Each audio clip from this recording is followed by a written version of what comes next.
गांव में नई नवेली दुल्हन बनकर गई थी अपने बेटे को छोड़ने। सच में मेरा तो दिल दुखा ही, लेकिन बेटा इतना ज्यादा रो जाएगा मैंने सोचा भी नहीं था। आज मुझे जाना था गांव में, जिसके लिए मैं रेडी हो रही थी और मैं बहुत ज्यादा एक्साइटेड थी क्योंकि गांव जाने के लिए ना हमेशा बहुत ज्यादा खुश रहती हूँ, क्योंकि उस टाइम मुझे साड़ी पहननी पड़ती है और कोई काम नहीं होता। तो मैंने यहाँ पर पिंक कलर की अपनी फेवरेट साड़ी पहन ली थी, पिंक और ग्रीन कलर की चूड़ियां पहनी थी, बिंदी लगाई थी, हाथ में मेरे मंगलसूत्र था ही, और फिर मैंने लिपस्टिक लगा दी, कानों में इयररिंग्स पहन लिए थे और निकल गई थी गाँव के लिए। अच्छी बात ये थी कि मैं अपने साथ ब्राउनी को भी आज लेकर जा रही थी अपने ससुराल। तो मेरा ब्राउनी बहुत ज्यादा खुश था और आज मैं जहाँ जाने वाली थी वो थे गोपाल का घर। ये है हमारे प्यारे से गोपाल का घर और ये है मम्मी, ये है दादी। बहुत सारे लोग मुझे आज मिले गाँव में, सबसे मिलकर बहुत ज्यादा अच्छा लगा। सब लोग दूर दूर से मिलने के लिए आ रहे थे, इससे अच्छा और क्या ही हो सकता है। लेकिन मेरे सर का दुपट्टा ना टिक ही नहीं रहा था, बार बार निकल जा रहा था। मैं जितना भी चाह रही थी कि सर में दुपट्टा रहे, लेकिन रह ही नहीं रहा था। उसके बाद हम लोग बहुत देर बैठे, बातचीत करी, फिर हम लोग निकल गए थे थोड़ी सी गाड़ी को भगाने के लिए। हमने इस पर्पज से रैंगलर नहीं ली थी जैसे मैं यहाँ पर कर रही हूँ, लेकिन सच बता रही हूँ, रैंगलर को चलाने का ना यही असली मजा है। फिर मैंने खेतों से रैंगलर को बाहर निकाला और सब बहुत ज्यादा खुश हो गए मेरी ड्राइविंग देखकर। सच में यार, मैं 17 साल की थी जब से ड्राइविंग कर रही हूँ, मुझे ड्राइविंग करना बहुत पसंद है। ड्राइविंग करने के बाद हम वहां से निकले और हमें दूसरी अम्मा के घर गए जो बहुत ज्यादा स्वीट है। इनसे मैं बहुत मिली हूँ, इनके साथ मैंने बहुत सारी बातें भी की हैं। आज मैं इनके साथ आधे घंटे बैठी, ऐसा लगा कितने टाइम से हमारी बातें रहती थी। खूब सारी बातें करी और फिर निकल गए थे हम दूसरे अम्मा की जगह।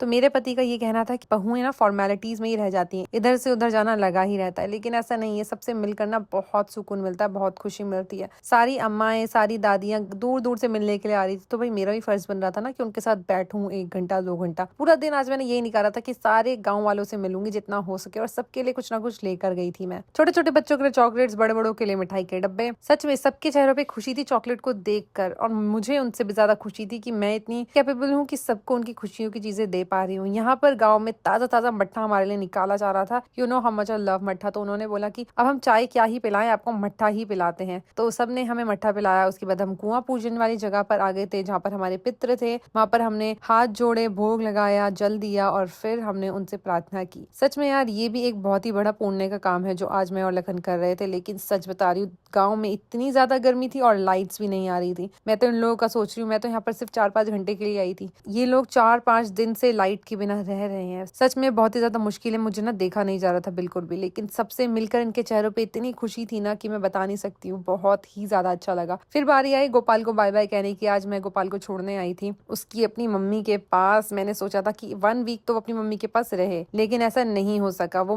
1 वीक तो क्या, एक दिन भी अपनी मम्मी के पास नहीं रह सकता। इतना ज्यादा रोने लगा ना, पूछो मत। लेकिन मैंने उसको छोड़ दिया था रोता ही, क्योंकि मैं चाहती थी गर्मियों की छुट्टी में वो अपनी मम्मी के पास रहे, एटलीस्ट 1 हफ्ता तो रहे। लेकिन उसका बिल्कुल भी मन नहीं था। उसका कहना था यहाँ पर बहुत ज्यादा गर्मी है, लाइट्स भी नहीं आ रही है। लेकिन सच में मैं चाहती थी 1 हफ्ता क्या, 4 दिन तो रहे अपनी मम्मी के पास, इसीलिए मैंने उसको छोड़ दिया। लेकिन सच में मेरा भी दिल बहुत ज्यादा दुख रहा था उसको छोड़ने पर। अगर आपको भी ये व्लॉग अच्छा लगा, ये वीडियो अच्छी लगी है, तो गोपाल के लिए एक लाइक जरूर करना और चैनल को फॉलो करते हुए जरूर जाना। तब तक के लिए bye bye, love you all.